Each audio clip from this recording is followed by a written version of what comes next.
Good evening and welcome to our Holy Spirit Bible study this evening.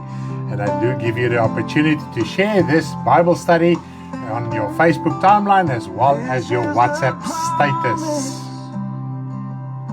For you and all those that will believe, this is the promise. For you and all those that will believe, you will be baptized by the Holy Spirit. You and all those who will believe, this is the promise. For you and all those that will believe.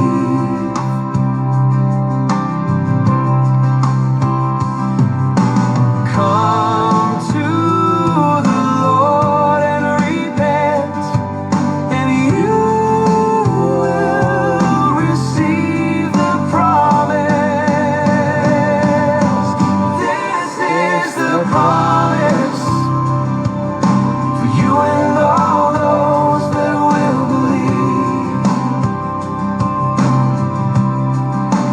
This is the promise for you and all those that will believe. Good evening and welcome to our Holy Spirit Bible study this evening. Please do share the message to your Facebook timeline, to your WhatsApp status while we are listening to this amazing Spirit-filled, Word-confirmed song. For you and all those that will believe. This is the promise for you and all those that will believe. You will be baptized by the Holy Spirit. You and all those who will believe. This is the promise. You and all those that will believe.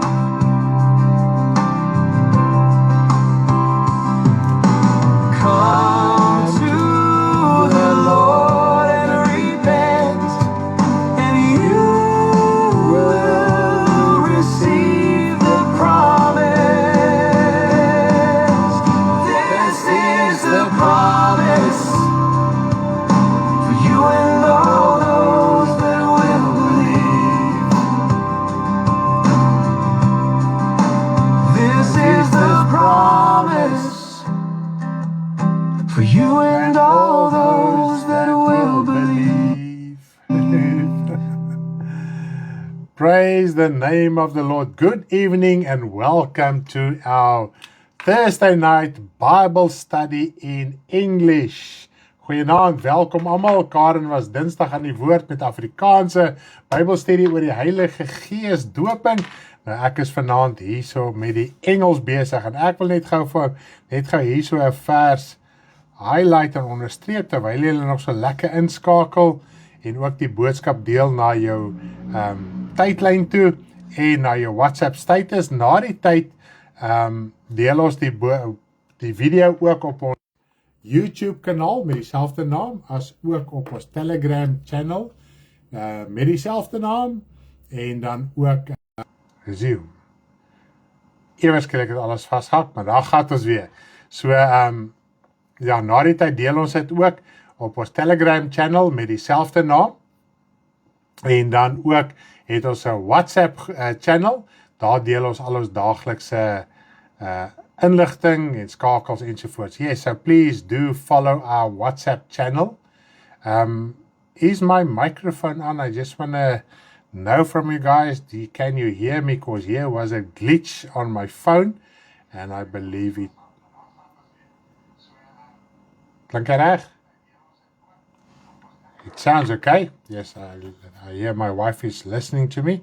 So it sounds okay. So praise the name of the Lord. What a immense privilege we have that we can minister a gospel on these various platforms, and also what is amazing is that about every second week, if the Lord willing, we are doing a gesiggie, a facey story, if I can put it like that, teaching for the little kids of 7 years old. That is for 5 minutes. We do get a topic and then we make a video for the little ones. And there's already other schools that asked for the gesiggie video so that I can show it to their little ones as well. So the gospel are carried forth in various ways and also through song. Sound is clear, also experience the glitch. Ons hoor mooi. Daar's 'n bietjie sag by my. Is dit bietjie sag by jou? Hoe sal dit nou bietjie sag wees? Hoop nie so nie. Dit klink dit nog heel lekker hard. Dalk moet jy jou klankie bietjie aansit. Wie sê dit is sag? Ek het nou iets daar gesien. Kitty, dalk moet jy bietjie harder sit, jong. Hoor die ore nie meer so mooi op hierdie ouderdom nie. Hierso klink ons in 'n heel lekker hard en duidelik, maar nietemin, ons gaan nie daarby stil staan nie. We want to continue with our Bible study this evening.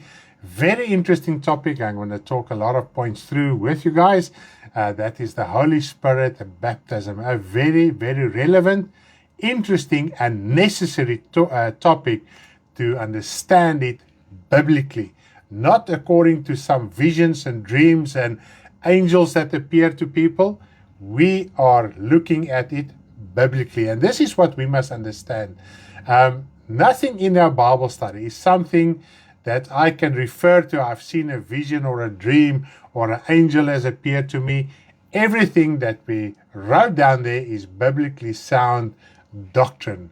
And you can follow the scriptures for yourself. All the scripture references are in our manual completely in quite a lot of detail. And still there can be a lot more scriptural references, but those that were necessary to compile a specific topic, I've dotted it down. I gave the references so that you can follow and understand.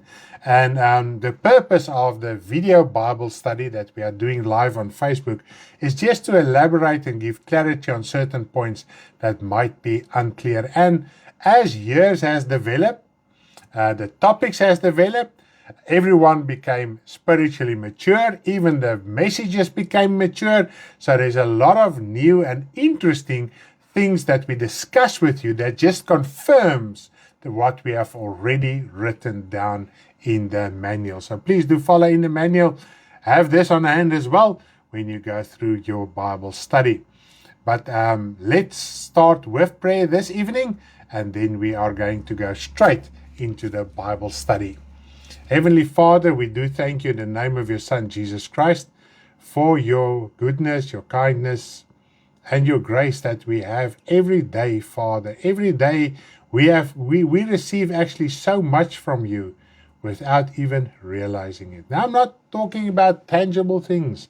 I'm talking about spiritual things, hope. Father, if we have hope, we have everything. If we have peace, we have everything. And it all comes through your Holy Spirit in the name of your Son, Jesus Christ. If we have peace, Father, that surpasses all understanding, then we are the richest person on the planet. Father, nothing can surpass your peace, but your peace surpasses our understanding.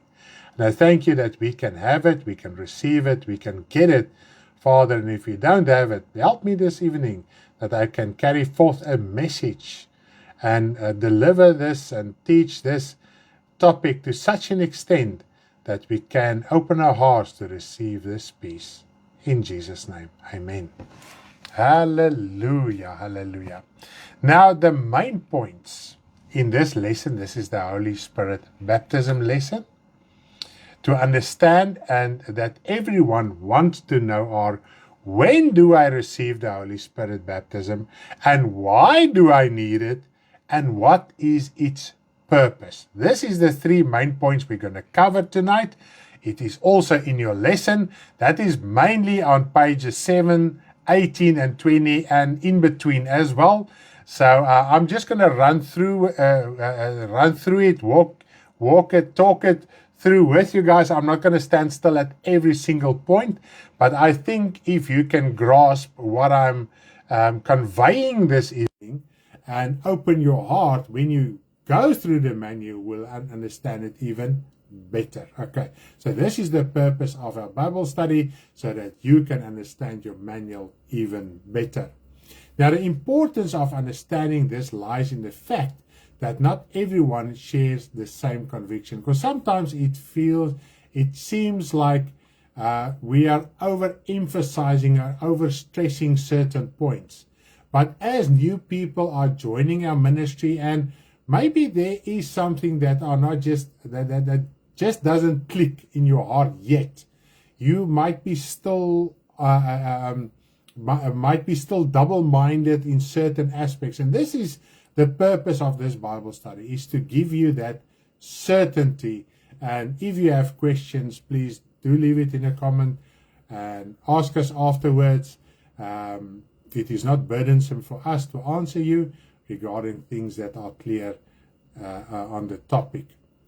According to the written word of God, the written word and God's instructions, we must share the same conviction in all aspects of our faith.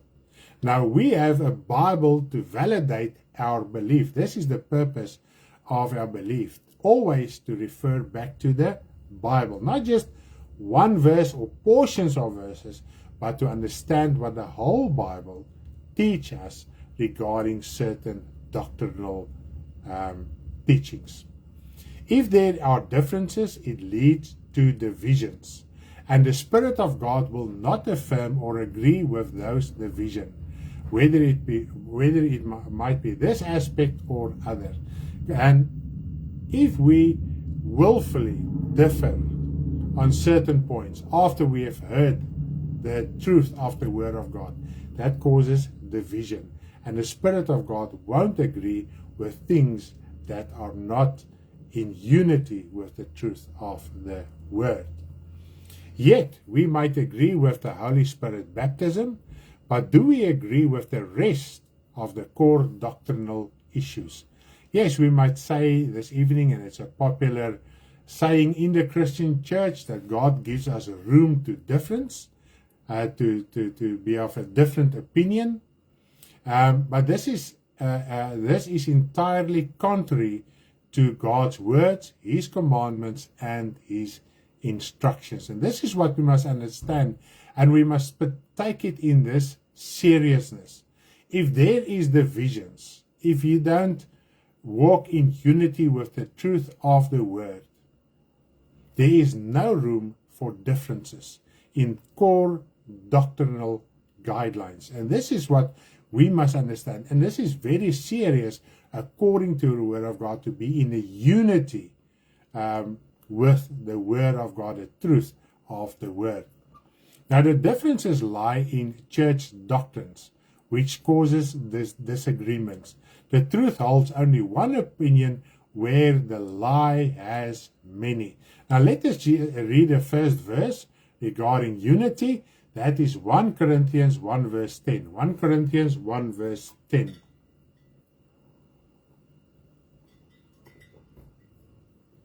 Corinthians 1 verse 10.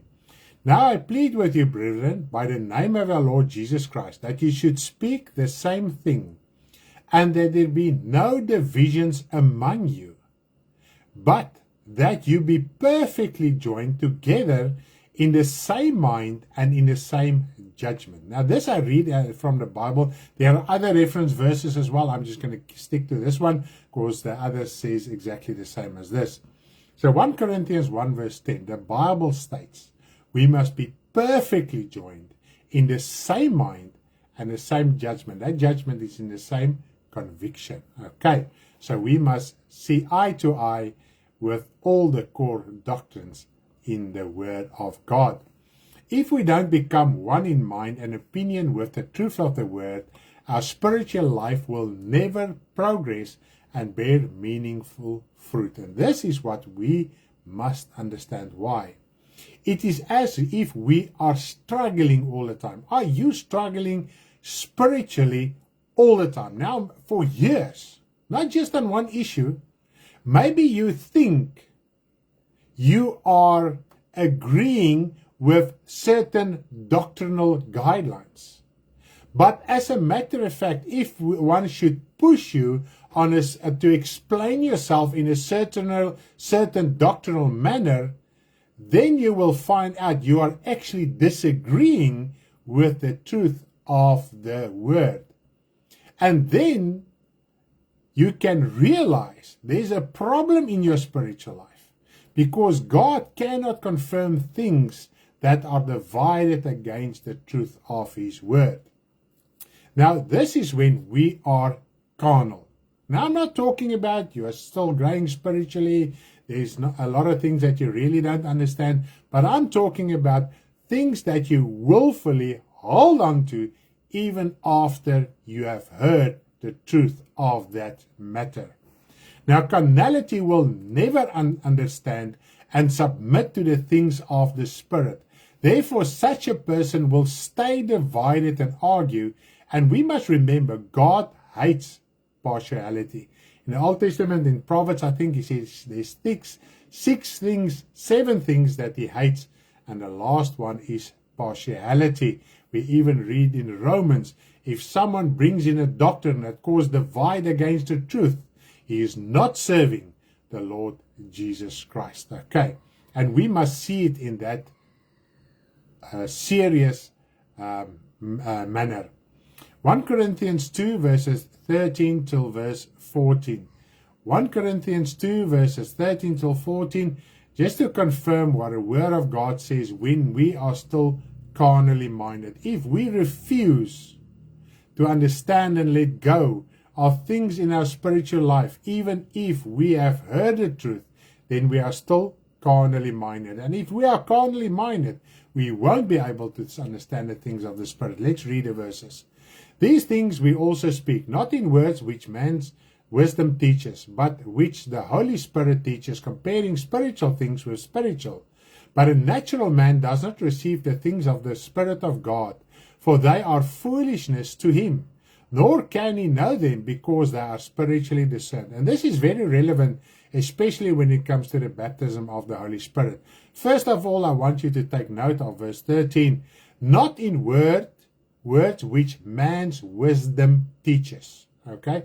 So when we look at theological institution, Bible colleges, etc., there are a myriad of them nowadays. You can become a professor and a doctor in theology just by doing an online course. This is how easy it is. And he says that is teachings of man's wisdom. But do we really understand? Are we spiritually enough to understand what the Spirit are really revealing to us through the Word of God? Because the Spirit confirms only the Word.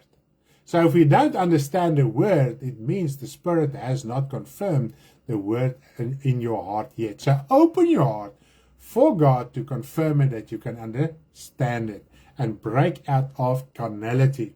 Let's read another verse. Romans 8 verse 6 up till verse 8. Romans 8 verse 6 up till verse 8. For to be carnally, that is fleshly minded, is death.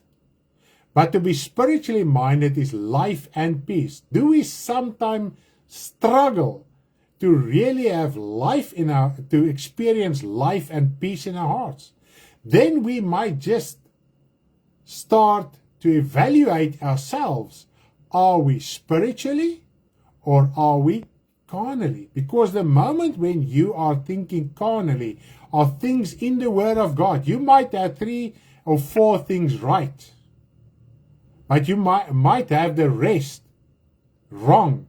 Then there cannot be true life and peace, because God's Spirit cannot confirm things that are contrary to the written Word. Because the carnal mind is enmity against God, for it is not subject to the law of God, nor indeed can be. And here we can see we cause enmity against God if we stay carnal, and carnality does not subject itself to the law of God. And what is the law of God? Not the Old Testament, the New Covenant, because since Jesus Christ, God gave us a new covenant. He gave the world a new covenant of spirit and grace. And if we don't understand that, and that is the context of the entire Romans 8, is to walk according to the Spirit. And what is to walk according to the Spirit? In its most basic form is to turn your back against the things and the lustful things of this world. Okay, that is the basis. If you do as inscribed in the Word of God, to turn your back against the filth and the things of this world, you are guided and led by the Spirit. Okay, verse 8, so then those who are in the flesh cannot please God.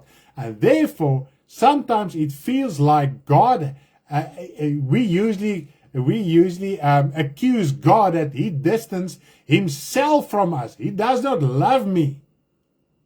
But the Word of God are clear. Our sin, our carnality causes the divide. And if we don't let go of that and make a serious effort of that, that divide will stay there, because my carnality that I hold on to, my fleshly and carnal mind that I hold on to, causes enmity. In other words, I become an enemy of God. And if you are an enemy of God, you won't experience the peace, the joy, and all the life that is in God that He wants to give you. God is always reaching us out to us to give us that life, but we refuse it by standing our ground to be carnally minded. Okay, so if we are struggling really with that, go back in your closet, talk your life through with the Father, and say, Father, I realize I'm carnal. And open your heart so that the Lord can reveal in your heart what is that carnal. Sometimes it's just plain stubbornness to accept something from the Word. And if you don't accept something from the Word, your life will stand still there. God cannot confirm the rest of your life. A lot of children of God, their life are in such a shambles. It's a daily run around to nothing. In the temporal and even in the spiritual, which is the most important.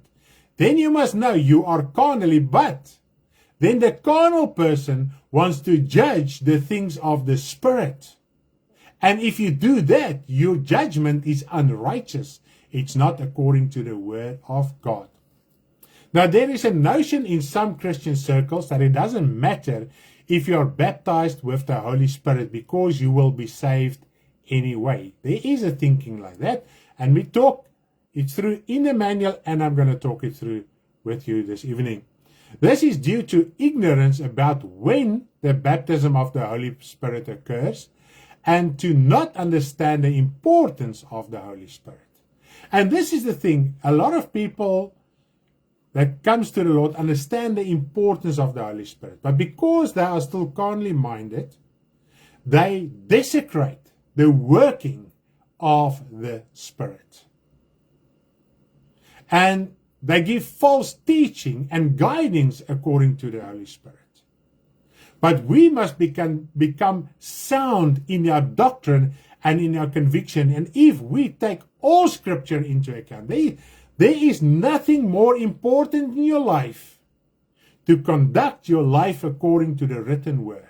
There's nothing more important than that. And the Spirit confirms that. Okay? It is therefore unnecessary. Okay?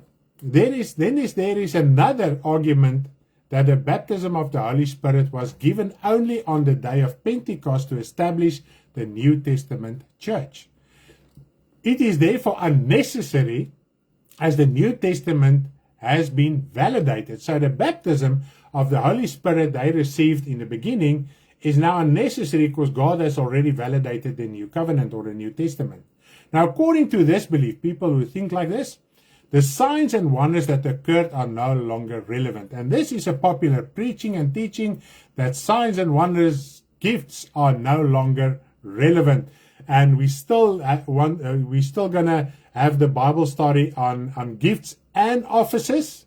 And there we will elaborate completely on this. So tonight I'm not going to stand still exactly on this point. I just first want to stick to the baptism, because if you don't understand that, then we will argue about gifts and ministry for the rest of your life, and you will still not understand it. Okay? Because remember, it's the gifts of the Holy Spirit.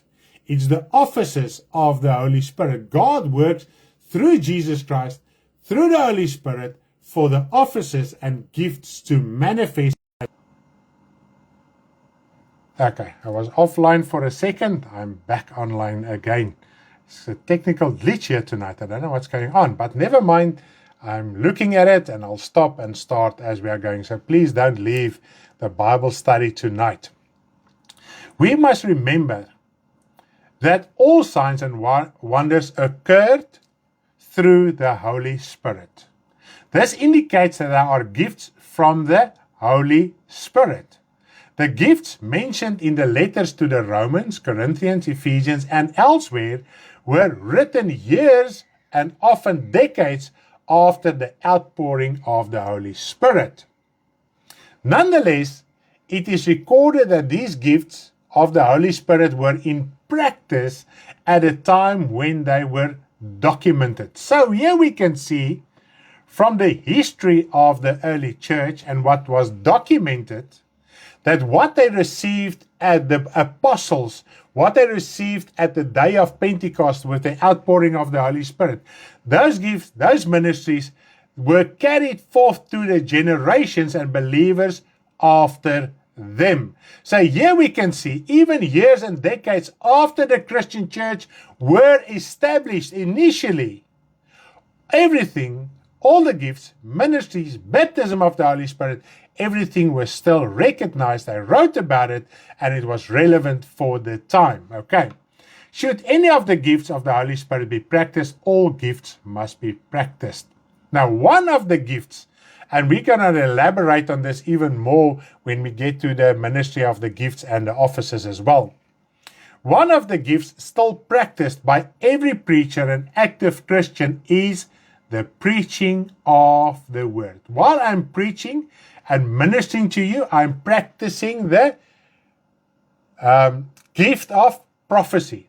Now, few realize and regard the preaching of the word as prophetic word as well. This is one aspect. The other aspect is prophetic word, where I will say, for instance, the Lord will tell me, I must warn you, don't do that tomorrow, because this, or there will be a drought, etc., which happened. It is even recorded in the book of Acts, how they prophesied about those kind of things. But it was not their daily thing. Their daily thing was the preaching of the word. Okay. Then you get dreams, visions that are also part of the prophetic word. Okay. But as we say, gifts, as I've said, we will elaborate later on it in the other lessons. So I am actually in the office of a prophet and a teacher because I'm teaching and I'm teaching the word. So I'm prophesying and witnessing about the Lord Jesus Christ. And the word of God says in Revelation 19 verse 10 that the spirit of prophecy is the testimony of the Lord Jesus Christ. Revelation 19 verse 10. So if we minister anything about the Lord Jesus Christ, the word of God, it is the spirit of prophecy working. So if this gift is working, which is part of the Holy Spirit, and there's one Spirit, it means all gifts are still eligible to work until today. Okay. Interesting, isn't it so? Okay, have you ever thought about it like this? Instead of just arguing, is gifts relevant or not? And I just want to mention, and I'm going to say it again, without the baptism of the Holy Spirit they received in the beginning, the gifts could not function. And they carry that message forth to the converts after them, and they carry their message forth even further, and it was documented and written down for us. We must understand that gifts can only operate through the baptism of the Holy Spirit. All right. Bear it in mind. Stay with me. Therefore, if you claim that the baptism of the Spirit, which inspired people to repent and enabled the gifts to operate in the early church, is irrelevant, it implies that no one can be saved or convicted of truth, because it is the Spirit's task to do so. After the outpouring of the Holy Spirit, the baptism of the Holy Spirit, Peter ministered powerfully for the people to repent. And they got convicted by the Holy Spirit and they repented. So if the gifts are not relevant anymore, then it's not relevant to repent anymore. Where's then the conviction? And that is actually what is happening in the church. There are no more conviction of real repentance. There's a mind change, a church change, enlightenment, and everything that they talk about. But are there real biblical repentance? The same Spirit who worked in them is still working in us. Have you ever thought of that? There is no separate spirit of the early church and a different spirit of the end times. It is the same Spirit. One God the Father, one Lord Jesus Christ, one Holy Spirit. That's that. Okay? That's why there is only one opinion in the truth, because it's the Spirit of truth. The Spirit of truth won't give us various opinions of truth that differs. Difference is not truth. One of those opinions is truth. The rest is lie. Okay. Now Peter ministered as they received the Spirit. Everyone who repents will receive the Spirit. This is the baptism of the Holy Spirit. It was not exclusive to them. Everyone needs the Holy Spirit baptism. You need the Holy Spirit baptism. It's not an optional extra in your spiritual life. All right.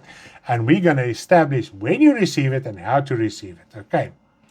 Acts 2 verses 37 up till verse 39, where Peter ministered, just to confirm from the word of God. Acts 2 verses 37 up till verse 39. Now when they heard this, they were cut to the heart. I love this. They were cut to the heart. The English expression is, I love the English expression. And said to Peter and the rest of the apostles, men and brethren, what shall we do? Then Peter said to him, he was filled with the Holy Spirit, baptized by the Holy Spirit, with the Holy Spirit and fire. We're going to talk about the fire. Repent and let every one of you be baptized. That is now also with water, in the name of Jesus Christ for the remission of sins. We have covered that. I'm not going to go into that. And you shall receive the gift of the Holy Spirit. That is to be baptized with the Holy Spirit like we were. For the promise is to you and your children, and to all who are afar off, as many as the Lord your God will call. So the promise, the baptism of the Holy Spirit is for you. It was not intended for the early church or the apostles exclusively. At the day of the outpouring of the Holy Spirit, filled with the Holy Spirit, guided by the Holy Spirit, Peter ministered the gospel, and he said what they experienced belongs to you as well. Let us just read verse 33, few verses prior to this verses. That is the promise of the Holy Spirit. Acts 2 verses 33. Acts 2 verses 33. Therefore, being exalted to the right hand of God, and having received from the Father the promise of the Holy Spirit. What was the promise? It was the baptism of the Holy Spirit they received, because that was the topic. That was what they were busy with at that moment. He poured out this which you now see and hear. You saw what happened. You saw the baptism of the Holy Spirit. You saw what happened to us. Now this is the promise that we received, but you can receive the exact same promise in your life. Does it make sense? Does it make sense? Please talk with me? Are you stunned on the other side? Because I'm quite stunned, I must say. If I wasn't a person who was doing the teaching, I would have just sat there. Now, if you really repent, this is the condition. You must be baptized with the Holy Spirit as proof of your repentance. You must be baptized with the Holy Spirit as proof of your repentance. If you really repent and has repented, you will receive the baptism of the Holy Spirit. But because we don't recognize what is the baptism of the Holy Spirit, we are still in doubt whether we are baptized with the Holy Spirit or not. I just want to ask you, let me have a quiz or a poll here quickly on the comments. And it's not wrong to do it like this. Remember, we want to get ignorance out of the way, because ignorance is our biggest enemy. All right. We know a lot of people came from the early church. There's a lot of things taught to us, etc. Who still doubt that they are baptized in the Holy Spirit up till this point? Don't tell me when to receive it. Just say yes or no. Who still doubt? It's not you gaan nie geskort word nie. You won't be flunked. This is just to get, because sometimes if we interact with the comments, then it's as if your heart are open for the answer to come. No, you don't. Praise die Here, Jurina. Sy twyfel nie of sy in die Heilige Gees gedoop is nie. Praise the Here. It's just sometimes the way we interpret it, when we received it, might differ. No. Praise the Here. Ons het mense wat seker is. We've got people that are sure they are baptized in the Holy Spirit. It is just amazing. No. Dankie vir julle terugvoer. No. Praise the Lord. We've got a congregation this evening, a classroom full of people that are sure about their spiritual life. No. Little baby Baba sê, as hy daar op die side klim en 'n ander kind wil ook op die slide klim en sy sê, no. So dis reg. No is die regte antwoord hier. So, praise the Lord. Let's carry on. Now that we have clarified that baptism of the Holy Spirit is paramount, we must clarify when it occurs. Okay. When it occurs, it is paramount. We must clarify when it occurs, and this, I think, will give you surety. And open your heart to understand and receive the following. Don't resist it. Don't resist it with your own ideas. Don't resist it with your own emotions and character and ideas of the past. Open for what the Word of God is telling you now. Okay. Let us start with John the Baptist's prophetic revelation of Jesus and the baptism of the Holy Spirit. Now this we will find in Matthew 3 verses 11 up to verse 12. Matthew 3 verses 11 up to verse 12. I indeed baptize you with water unto repentance. And here we can see what was the purpose of water baptism. As I've said, if you are still having questions about the water baptism, we have done our Bible study, 2 parts of the water baptism, 3 parts of the spiritual rebirth. Please go and watch it. And if you don't have the manual, contact us so that we can send you the manual, can have surety so that you can understand we are talking about the Holy Spirit baptism, not the water baptism. But he who is coming after me is mightier than I, whose sandals I'm not worthy to carry. He will baptize you with the Spirit and fire. He will baptize you. And even Jesus Christ said it, I will do it, but I will receive the Spirit from the Father, and the Father will give you the Spirit through me. But Jesus are acting on behalf of the Father. So if God wants to pour out the Spirit on somebody, he gives Jesus Christ in human terms, go ahead, if I can put it like that, to do that, to act upon his will. Jesus Christ does nothing without the will of the Father. We must always bear that in mind. His winnowing fan is in his hand, and he will thoroughly clean out his threshing floor, and gather his wheat into the barn, but he will burn up the chaff with unquenchable fire. Now, verse 12 already explained why we are baptized with fire as well, and we are going to explain fire.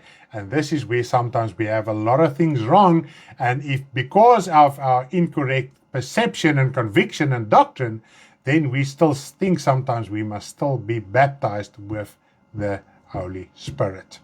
Before Jesus ascended to heaven, he commanded his disciples to wait in Jerusalem for the promise of the Father. And the promise was the baptism of the Holy Spirit. But let us just read the relevant scriptures. Acts 1 verse 4 and 5. And then I'm going to read verse 8 as well. Acts 1, 4 and 5, and then also verse 8.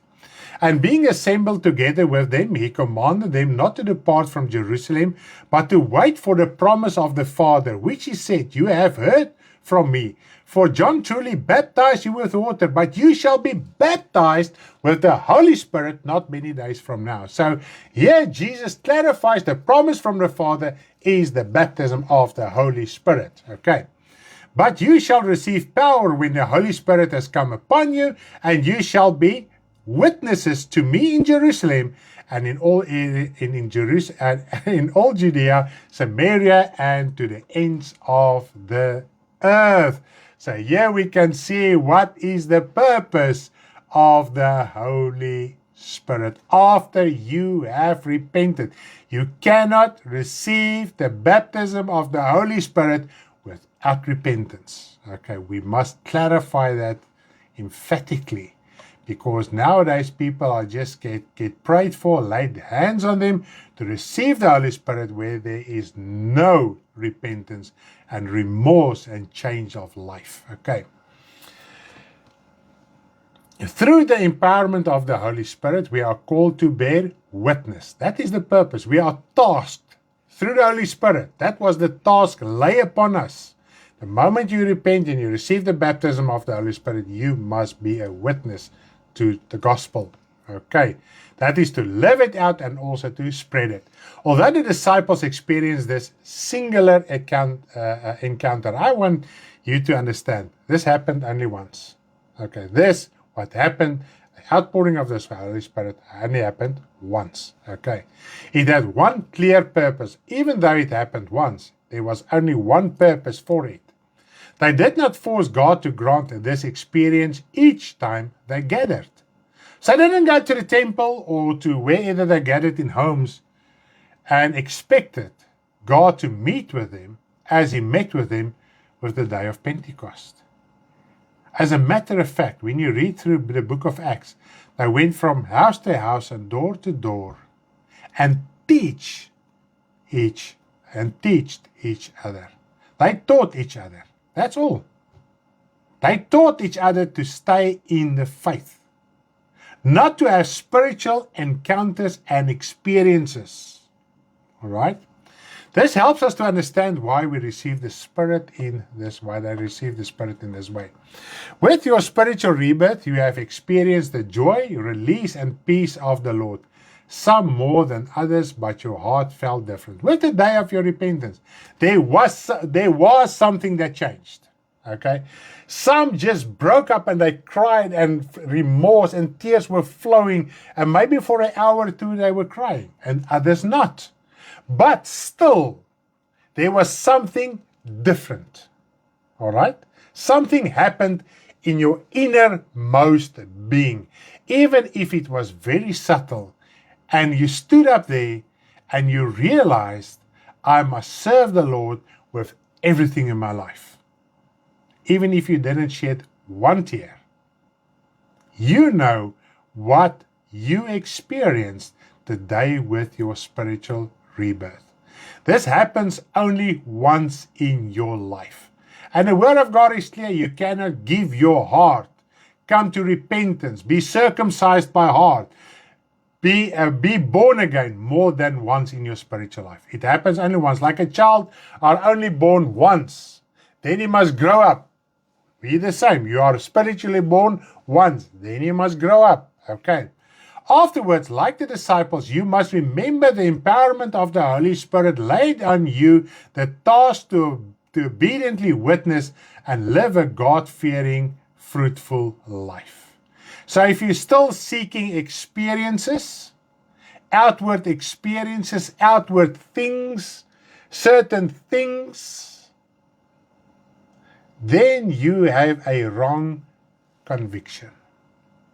We must get the ignorance out of the way. We must accept tonight's teaching. We must accept what the Word of God says. Otherwise, you're going to live and condemn yourself for the rest of your life. And if you condemn yourself, you don't have peace. It means you are carnal. And that's an extremely dangerous place to be in. Because that means, doesn't matter what we teach, you will not understand, accept it. Because it will cause war and strife in your inwardmost being. Okay? Do we understand it? And this is the seriousness of walking in the Spirit. Not encounters, not experiences, not goosebumps, not all those kind of stuff. All right? It is then clear that you were baptized with the Holy Spirit at your spiritual rebirth.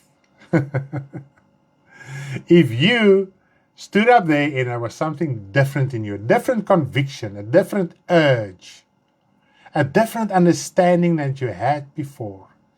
Maybe you turned your back on 10 things, 20 things, one thing of your past.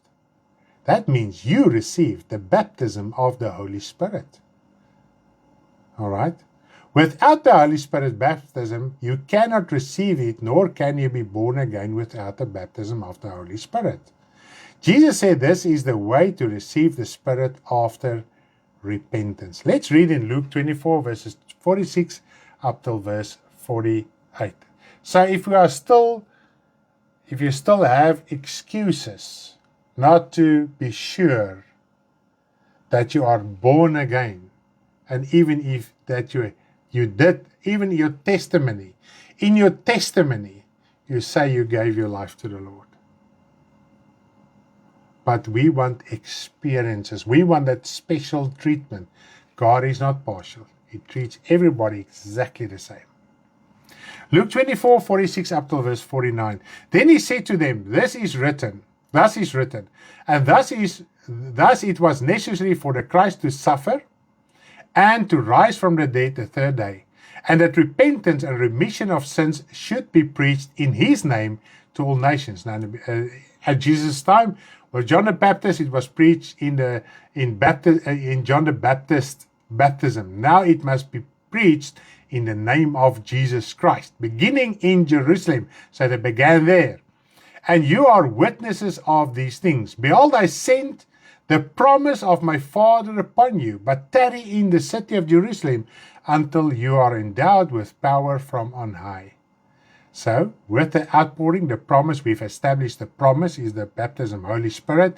You receive it by repentance. If you have repented, if you felt that little difference, and you walked a different road, and you laid down certain things because of the conviction in your heart, you receive the baptism of the Holy Spirit.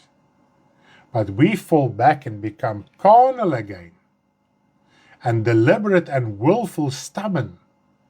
God won't agree with that nature of us, that character. Therefore, you feel that you might not have received the Holy Spirit. It's because of stubbornness sometimes. Okay, not always, sometimes. This is the same Spirit the disciples received and through which Jesus rose from the dead. Think of it. Don't reject the Holy Spirit. The same Holy Spirit that rose Jesus from the dead, the same Holy Spirit that guided John the Baptist, the same Holy Spirit that worked in the Old Testament, the same Holy Spirit that guided the apostles is exactly the same Holy Spirit they were baptized in and you also received. Yes, it is hard work to endure. It's not easy. And because sometimes we have it easy in the flesh, we think it must be easy in the spiritual as well. I always say, to serve God is not a government position. Here you must work. It's not a freebie all the time. If you received your spiritual rebirth free, you did nothing. You just cried out. You just opened your heart. Whatever you did there. And you walked out a new person. Because the Spirit of God makes you new. That newness that you received was through the baptism of the Holy Spirit. But then we become stubborn, carnal, fall away. We don't want to work. We don't want to take hold of our spiritual life. If we had life easy, it's usually we usually think it's easy to serve the Lord. But the person that is working in the flesh hard as well understand that his spiritual life is also hard work. All right. Now, there is only one Spirit. Therefore, we share the same tasks, gifts, and ministries as they did. What God laid on them almost 2,000 years ago, it's the same Spirit. The Spirit does not differ. The same Spirit lays the same tasks on us as He laid on them. All right. And this is the thing why people say you can receive the Holy Spirit baptism later, etc. Actually, they just want to say I'm lazy. I don't want to take up my spiritual responsibility. And we're going to get to that now. Next, God does not decide to baptize you with the Spirit when you are in a spiritual, fruitful place. Because that's also a very popular belief. If you are in a certain fruitful place and you have enough faith, then you will receive the baptism of the Holy Spirit. God is not partial. When does God then decide who is spiritual, fruitful, or not? The spiritual rebirth makes every person on the planet equal. That is the equalizer, is the spiritual rebirth. You don't have to be smart, don't have to be rich, you don't have to stay in a certain country to be part of a certain nation, race, etc. The spiritual rebirth, the promise, there Peter reiterated what Jesus and even John the Baptist said, is extended to every single person on the planet. It's just a few really accept it. Okay. You cannot grow spiritually without the Spirit, because you cannot understand what the kingdom of God is without the Spirit. You won't understand the Bible without the Spirit. Why? Because the Bible is spiritually empowered, inspired. So if you don't have the Spirit, you won't be able to read the Bible, to become spiritually mature. For God to give you the Holy Spirit doesn't make sense. You need the Spirit of God to understand the Bible, to grow spiritually. Otherwise, you are just reading the Bible in your carnal mind. In your carnal mind, try to judge the spiritual things. And actually, the spiritual things are very simple. That is the word, simple. Like manna. It is so simple, it can easily be despised. The Holy Spirit guides us, helps us, teaches us, and corrects us through the written word. If we don't have the Spirit, all these will be impossible to achieve. Therefore, you won't be able to grow spiritually without the Spirit. It just makes perfect sense. The conclusion is that we receive the Holy Spirit by being baptized with the Holy Spirit, which occurs at our spiritual rebirth. They received the Spirit in the beginning. Through the baptism of the Holy Spirit, it happens exactly the same. And when they asked Peter, what must we do to receive the Spirit as you did? He said, you must repent. So this is the command for us. Repent to receive the Spirit. Then you are baptized with the Holy Spirit. Not years later. Okay. Praise the name of the Lord. This is such a spiritual freedom to minister the word of God in this truth. Now let us go to the aspect of fire, and this is quite interesting. Baptized with the Holy Spirit and fire. Fire is not something separate from the Holy Spirit. It reveals the working or purpose of the Spirit. Now let's get an idea of fire. Now fire resembles spirit. Spirit convicts. Fire consumes and purifies, that is, cleanses. Okay, so the fire cleanses us. It destroys the sin and iniquity in life. It brings it to light. It brings it up and open so that it can purify us from that sin in our lives. That's why you are baptized with the Holy Spirit and fire. So the working of the Holy Spirit is to cleanse you. So immediately when you gave your life to the Lord, that's why you felt this immense cleanliness, sinlessness in your heart. Because at that moment you were sinless. But after that you must start to walk in obedience. And the Holy Spirit will guide you in holiness. And if you do stumble and fall, biblically you must confess so that you can be purified from your sin once again and become sinless. Have you ever thought of it? The moment when you confess your sin, you are as sinless and pure as the day of your spiritual rebirth, even if you don't feel it physically. Okay. Spirit convict immediately of sin. Fire is working in you to purify you from your old life. This is the same Spirit from which all gifts originate. See how complex and amazing the Spirit of God is. And because few understand it, or understand it from a carnal mind, they just shrug it off. The baptism of the Holy Spirit is not as important. I'll go to heaven in any way. No, it's not like that. If you don't repent, you don't receive the Holy Spirit. You are not baptized with the Holy Spirit. Okay. No spirit, no spiritual growth. With your spiritual rebirth, you become a new creation. Your life begins. You are now a child of God, and God cares for his children. He won't let you go hungry or without help. And this is what Jesus Christ said, what the Holy Spirit will do. He will come and help us, assist us, but gives you the Spirit to start your spiritual development. So the Holy Spirit helps you so that you can start to grow and develop into a mature spiritual person. In the Spirit is all the nourishment you need. He feeds you through the Word. The Holy Spirit does not talk of himself. Jesus Christ said it. He will not go separate and talk something else that are written in the Word of God. But the Holy Spirit becomes one with the Word of God.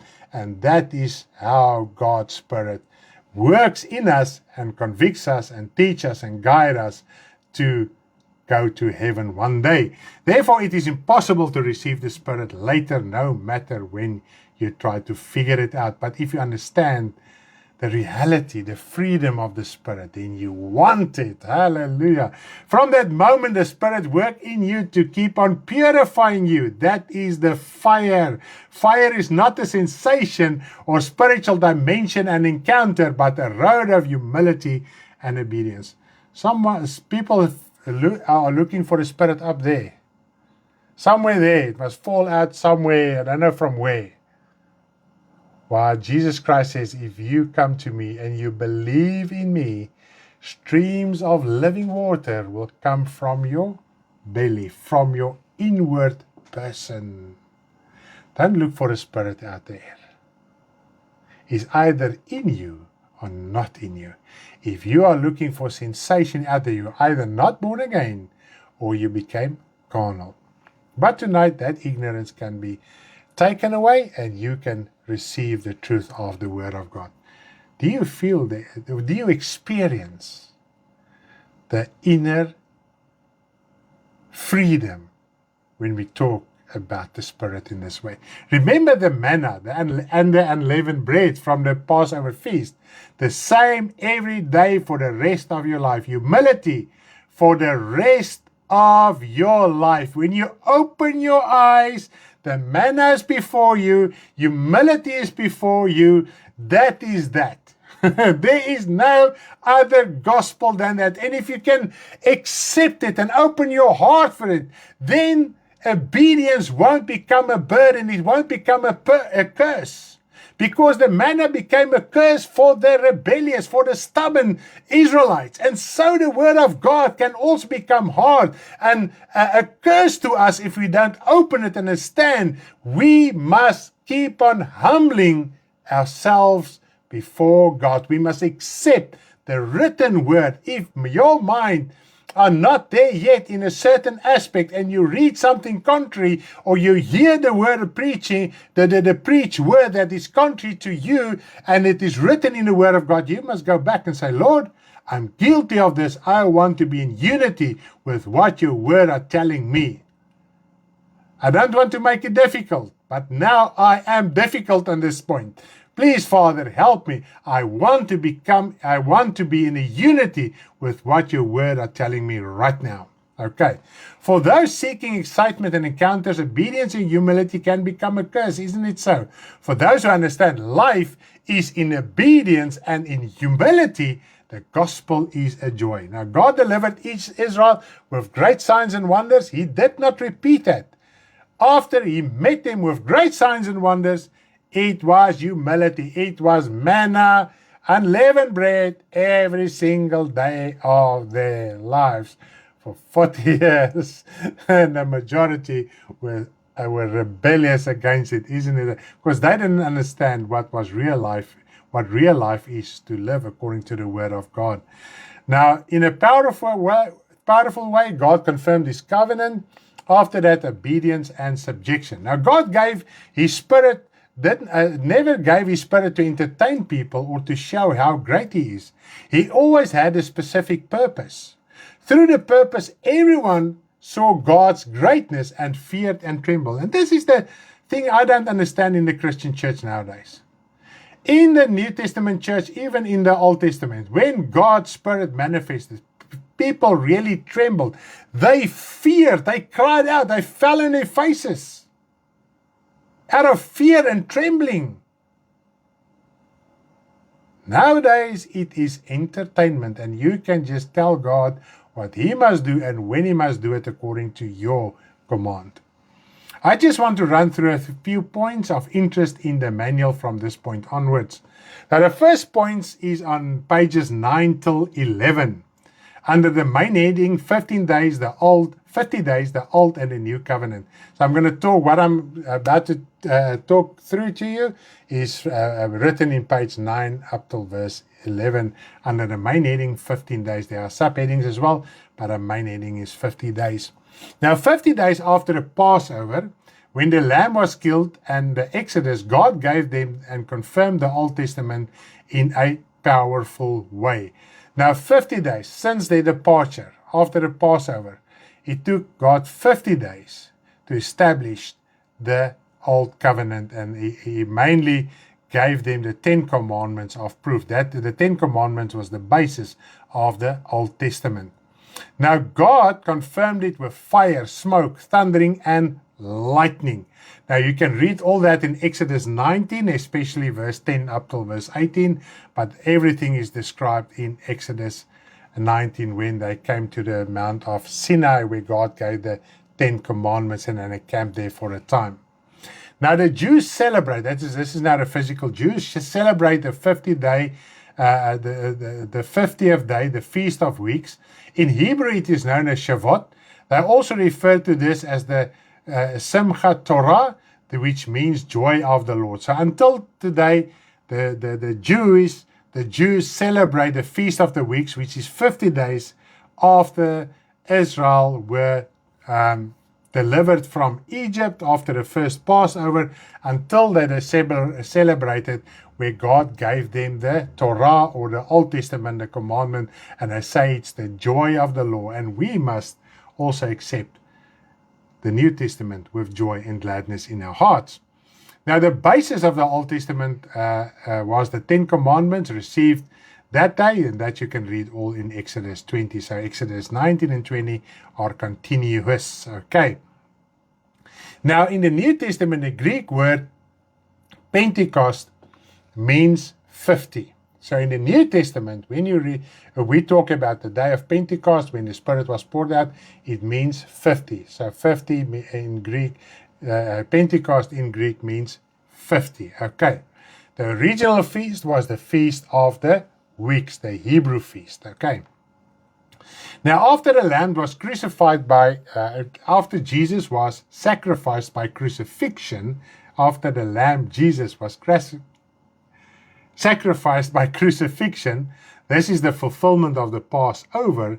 The Holy Spirit was poured out 50 days later. So, with Jesus Christ's crucifixion was the fulfillment of the Passover. Okay, 50 days later, all right, 50 days later, as they prophetically manifested it in the Old Testament with the Exodus of Egypt. They first had to sacrifice the lamb, and 50 days later they received the Old Testament covenant, which was confirmed with this fire and smoke and trembling. God gave the 10 Commandments as proof of the Old Testament. Now Jesus Christ was the prophetic lamb. He was sacrificed. He is the fulfillment of the Passover, and then 50 days later the Holy Spirit was poured out. This was still the traditional Feast of the Weeks. Thus, Pentecost fulfilled the Feast of the Weeks when the new covenant was established. I think now we can understand what we discussed in our spiritual rebirth lesson, and this is why there's so many overlapping things, because it is relevant in all topics of the foundation messages, lessons. So here we can see that with the outpouring of the Holy Spirit, God sealed and confirmed the New Testament, which Jesus Christ came and laid down for 3.5 years. Okay, Acts 2 verses 2 and then Acts 2 verses 4. We're going to read it quickly. The outpouring of the Holy Spirit. Acts 2 verses 2 and 2 verses 4. And suddenly there came from heaven a sound like the rushing of a mighty wind, filling the whole house where they were sitting. Then there appeared to them tongues as of fire, which divided and sat on each of them. And they were filled with the Holy Spirit and began to speak with other tongues as the Spirit gave them utterance. So here we can see also God came in with a mighty rushing wind and also with fire to confirm and establish the new covenant 50 days after the Passover lamb was sacrificed and gave his life for the new covenant. Then the new covenant was established and sealed by the Holy Spirit baptism outpouring. God confirmed and established the Old Testament through great power and fire. He confirmed the New Testament in a similar way. Isn't it just amazing to think of these things? In the Old Testament, they did not receive the Holy Spirit because it was a visible outward law. Now we receive the New Testament law in our hearts through repentance. This is not a universal automatic process. Each person is responsible for opening their heart and personally receiving it. Now, if we are still waiting for something outward, it means our minds are still trapped in the Old Testament. And if you are going to read through Romans 8, you will see he's talking about those whose mind and thinking pattern are still according to the Old Testament. That Old Testament law is in enmity with God. It's an enemy of God. The Old Testament law cannot subject it to the law of the new covenant. So if we still hold on to that and use that as experience, that is the fire of Elijah, etc., we are still trapped in carnality in the Old Testament. Now you must open your heart. This is what repentance means. Not outward sacrifices anymore, the tearing of the heart. And God even said that in the Old Testament. Tear open your heart. Don't tear your clothes. Tear your heart. Tear your heart open. Cry out. Say, Lord, I have become a carnal Christian. I received your Spirit. I've rejected it. I've followed wrong doctrine, wrong conviction, or I'm still trapped in the convictions I had before my repentance. Tear open that heart. Tear open that heart. And remember, repentance after your spiritual rebirth is also a daily process. Your very first repentance was with your spiritual rebirth. After that, repentance is also a daily process. Okay. Receiving the new covenant of the Spirit and grace does not depend on outward encounters and manifestations, but on invisible heart conviction and transformation, which lead to visible lifestyle changes. So if you really gave your life to the Lord, as time progresses, as time passes, you will develop new habits, new way of talking, new way of thinking, new way of doing things. That happens, but there must be some fruit. Even if it's 10% by now, or 20 or 30, this is what Jesus Christ said. It must keep on growing until the point of 100%. And don't get discouraged if you're not 100%. See it as a challenge in your heart. Lord, I still need to grow. I still need to stand up and take up my responsibility and leave my laziness behind.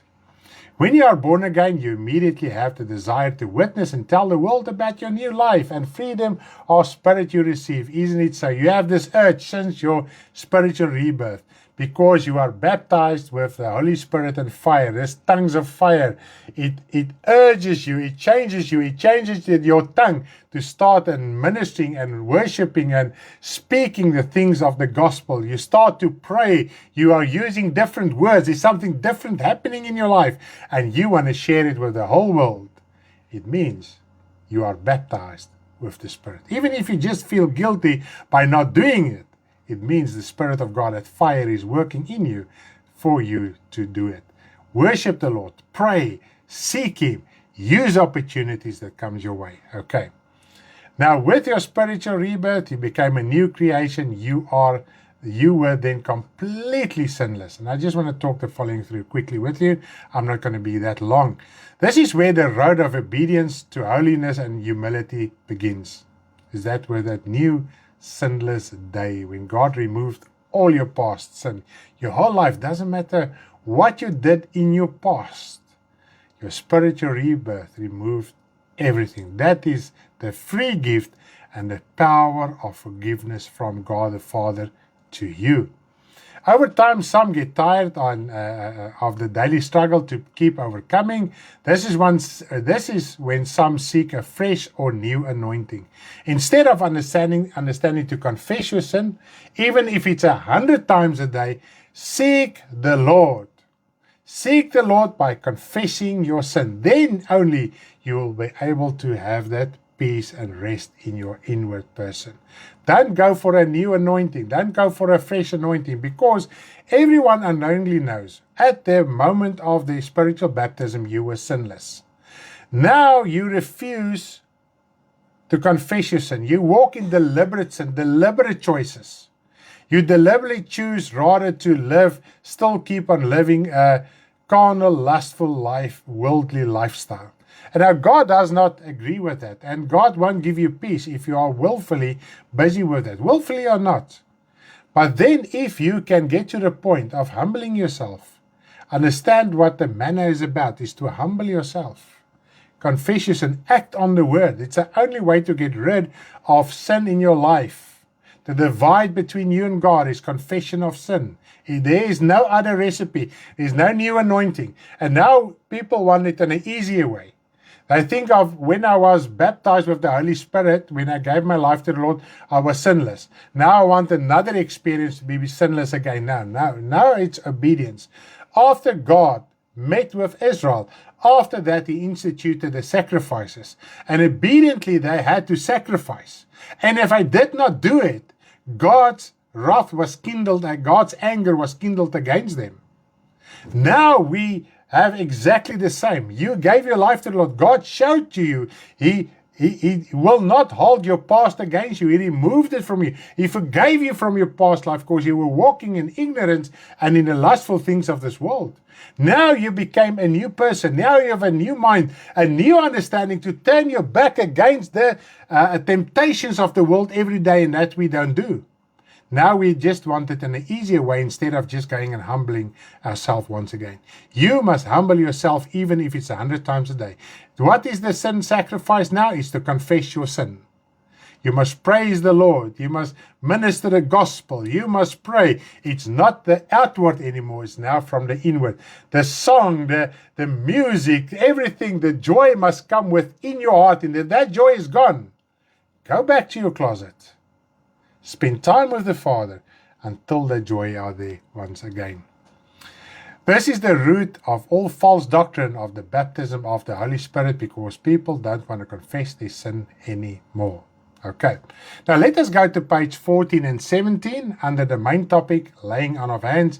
And I want to clarify this, and I'm going to conclude our tonight's Bible study with this. That is pages 14 till 17 under laying on of hands. That is the main topic, but there's subtopics as well. We read in the early church that in some instances hands were laid on believers to receive the Spirit. I think you can agree on me. And this is where the baptism of the Holy Spirit gets all warped. Vrede in ons binnekamer. That is correct. The purpose of laying on of hands is to agree. Now this is what we must understand. What is the real purpose of laying on of hands? Is to agree, confirm, or be a witness to someone's conviction or belief. Just a point to note, this didn't happen in most cases. Nobody laid hands on the apostles to receive the Holy Spirit. When they preached, nobody laid hands on them. But there were few instances, only a few, not in most cases. Even when Peter ministered to the heathen Cornelius, God's Spirit miraculously saved them because they opened their heart to Peter's preaching. Peter and the apostles didn't lay hands on them. They just opened their hearts and accepted the word of God. They repented. They were actually already in a position of repentance because Cornelius, he was a centurion. He brought sacrifices to the Lord and gave alms because he already in the flesh lived a holy life. He didn't live according to the rest of his soldier mates. And he conducted his household as such. So they just opened and received. And they spoke in tongues, and they also prophesied, and then they were baptized afterwards to wash away their previous life. All right? Now, when they laid hands on somebody, they just agreed. Okay, and why did they do that? In some instances.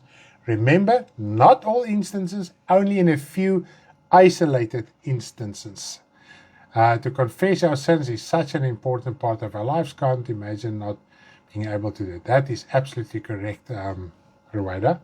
Now, everything was new, and this is what we must understand. Everything was new, coming from the Old Testament thinking and lifestyle, including the apostles and everyone. That is the heathen, the Jewish people.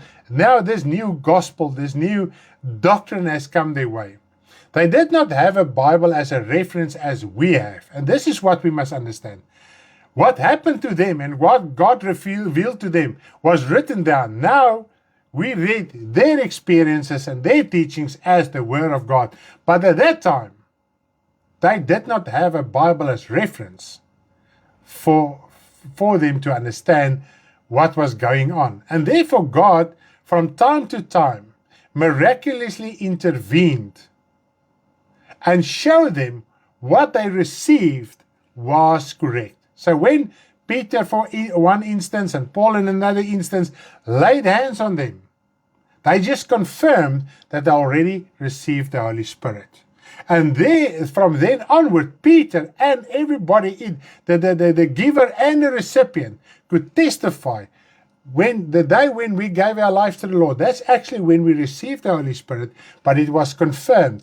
And now we can say it emphatically with certainty that you received the Holy Spirit with your spiritual rebirth. It's not necessary for someone to come and lay hands on you to receive the Holy Spirit. You received it at your spiritual rebirth. I think that is quite clear, and that is quite amazing. And when they also the few isolated instances where hands was laid on certain people, after that they obediently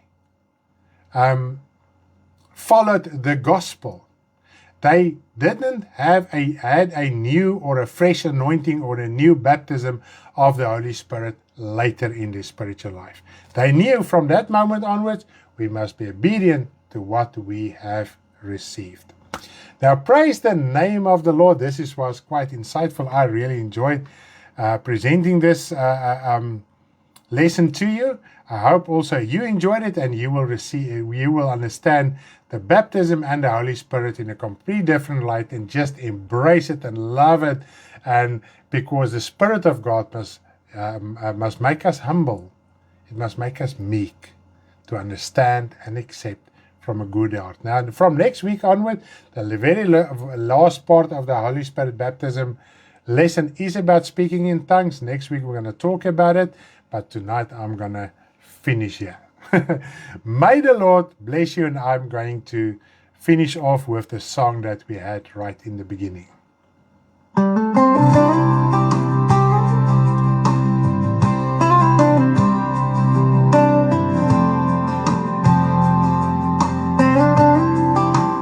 This is the promise for you and all those that will believe.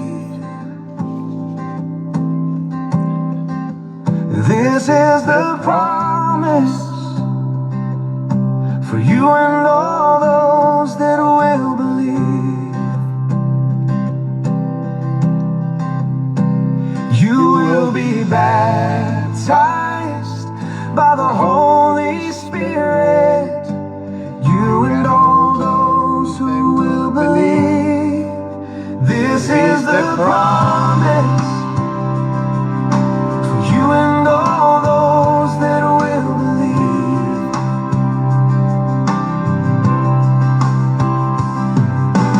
Come to the Lord and repent, and you will receive the promise.